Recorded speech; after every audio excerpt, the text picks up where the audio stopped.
Hola a todos y bienvenidos a este nuevo audiolibro en el que vamos a narrar el séptimo capítulo del Mundo de Hielo y Fuego, el cual se titula La llegada de los Ándalos. Los Ándalos tenían en su origen en las tierras del Hacha, al noroeste de donde se halla en nuestros días Pentos, aunque durante muchos siglos fueron un pueblo migratorio que no permanecía mucho tiempo en ningún lugar. Desde el corazón del Hacha, un gran espolón de tierra íntegramente rodeado por el mar de los escalofríos, viajaron hacia el sur y hacia el oeste para forjar Andalia, el antiguo reino que gobernaron antes de cruzar el mar angosto. Iba Andalia desde el Hacha hasta lo que son ahora las costas Braavosis, y por el sur hasta las llanuras y las colinas de Terciopelo.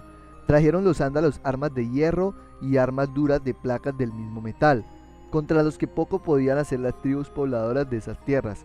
Unas de ellas eran las de los hombres peludos, cuyo nombre se ha perdido. Si bien pervive su recuerdo en algunos relatos pentoshis, los pentoshis los creen emparentados con los hombres de Ib, algo que concuerda en gran parte de las crónicas de la Ciudadela, aunque hay quien afirma que los hombres peludos fundaron Ib, y quien sostiene que Ib llegaron justamente los primeros. El dato de la forja del hierro por los ándalos ha sido presentado por algunos autores como prueba de que estaban guiados por los 7, hasta el punto que fue el mismísimo herrero quien los instruyó en este arte. Así lo enseñan también los textos sagrados. Sin embargo, por aquella época los Rhoynar eran ya una civilización adelantada, conocedora ella misma del hierro, así que basta el simple estudio de un mapa para darse cuenta de que los primeros ándalos tuvieron contacto con los Rhoynar. El Aguasfocas y el Noin quedan justo en el camino de la migración de los ándalos, y según el historiador Norboshi Doro Golatis, en Andalia quedan restos de los puestos de avanzada Rhoyne. De hecho, no serían los primeros hombres que hubieran aprendido a trabajar el hierro de los Rhoynar, ya que se dice que los propios valirios adoptaron de ellos este arte, si bien acabarían superándolos. Permanecieron los ándalos miles de años en Andalia, cada vez más numerosos.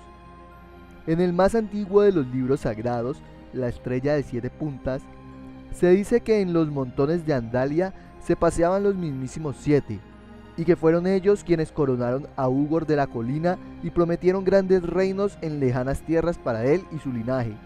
Es lo que enseñan los septones y las septas como causa de que los ándalos partieran de esos rumbo hacia el oeste, hacia poniente.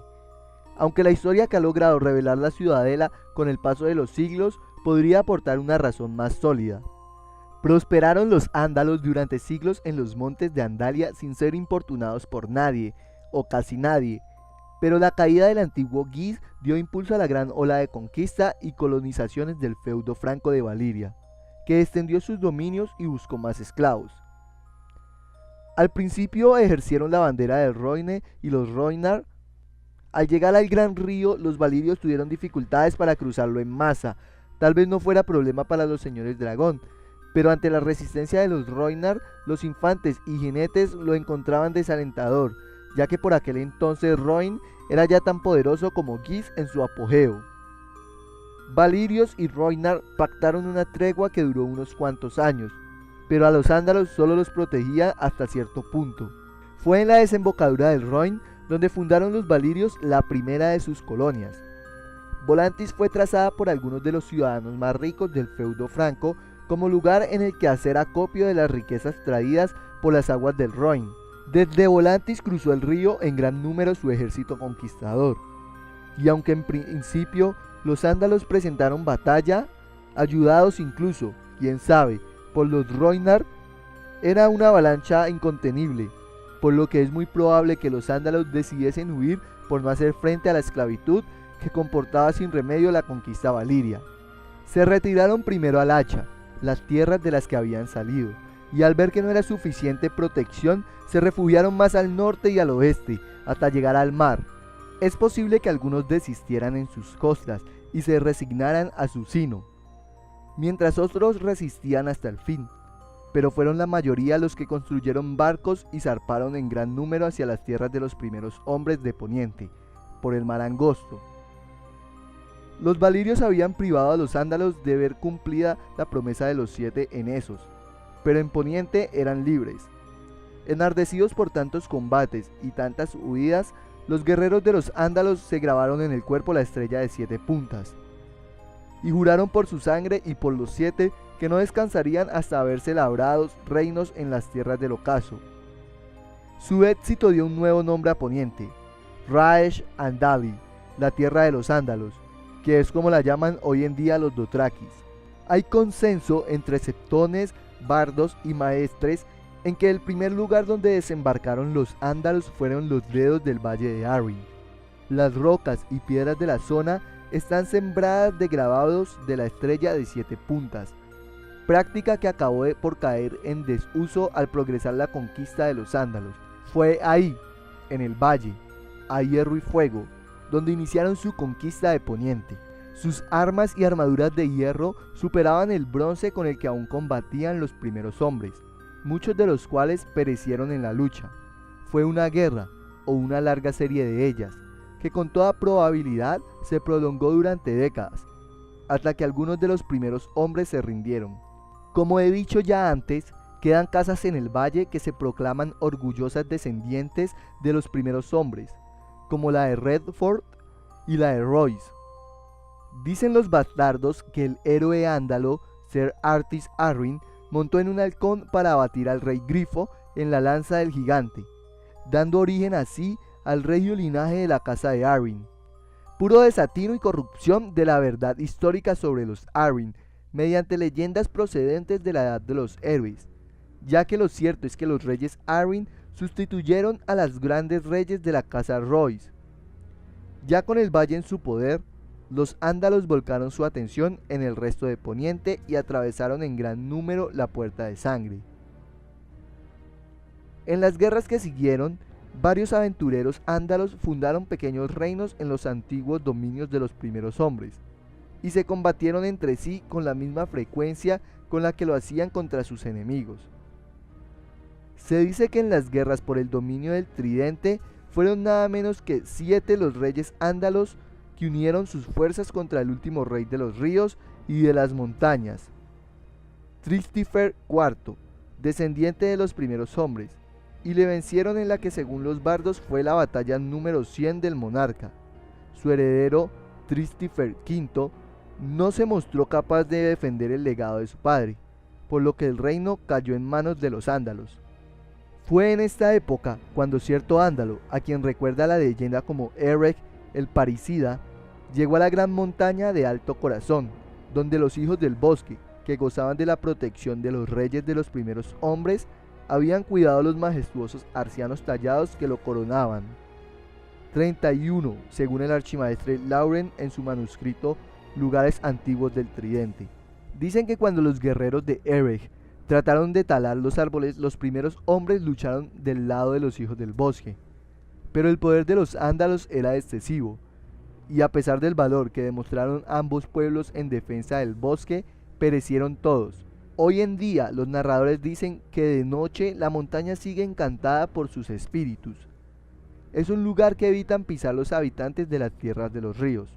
Al igual que sus antecesores, los primeros hombres, los ándalos manifestaron una dura enemistad contra los hijos del bosque que quedaban, dado que sus ojos adoraban a dioses extraños y tenían extrañas costumbres.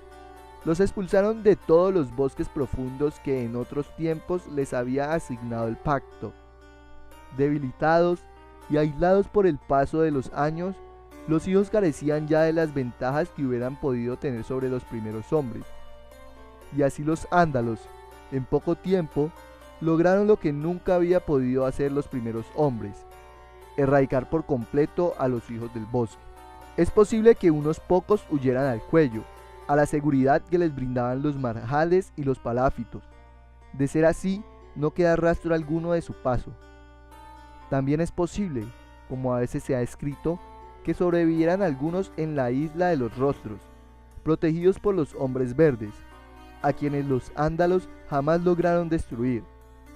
Tampoco en este caso, sin embargo, se ha encontrado prueba alguna. En suma, que los pocos hijos que quedaban huyeron o murieron, y los primeros hombres se vieron perdedores de una guerra tras otra ante los ándalos, que les arrebataron reinos y más reinos. Las batallas y guerras eran incesantes, pero al final cayeron todos los reinos sureños, como el caso de los habitantes del valle. Algunos se rindieron a los ándalos y adoptaron incluso la fe de los 7. En muchos casos, los ándalos tomaron por esposas a las de los reyes derrotados o a sus hijas, como medio para consolidar su derecho al gobierno. Y es que a pesar de los pesares, los primeros hombres eran muchos más numerosos que los ándalos y no era posible apartarlos sin más por la fuerza. El hecho de que muchos castillos sureños conservaran aún bosques de dioses con arcianos tallados en su centro se atribuye a la intervención de los primeros reyes ándalos, que al pasar de la fase de conquista a la de consolidación evitaron cualquier tipo de conflicto basado en diferencias de fe. Hasta los hombres del hierro, los feroces guerreros del mar, que al principio debieron considerarse a salvo en sus islas, cayeron bajo la oleada de conquistas. Pues, si bien los ándalos trataron 1.000.000 de años en fijarse en las islas del hierro, cuando lo hicieron con celo renovado, y al asolarlas acabaron con un linaje de Hurón Mano Roja, que durante 1000 años la había gobernado con el hacha y la espada. Escribe a Ehrech que al principio los nuevos reyes ándalos trataron de imponer a los hombres del hierro el culto de los 7, pero que fue en vano, así que permitieron que coexistiese con el dios ahogado. Como había sucedido ya en el continente, los ándalos casaron con las esposas e hijas de los hombres del hierro, con las que tuvieron descendencia.